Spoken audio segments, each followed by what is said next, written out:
Good day, everyone.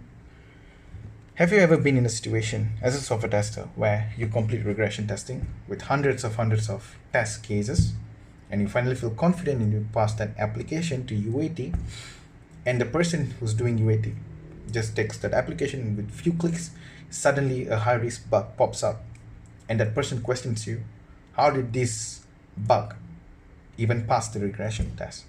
Automatically you feel scared, you feel embarrassed, and you start questioning yourself, are you even competent enough to actually be a tester?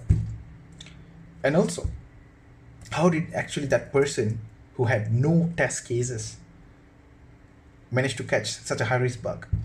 Was it a act of luck, or was it because you didn't have enough competency to actually catch the bug, or was it serendipity in testing?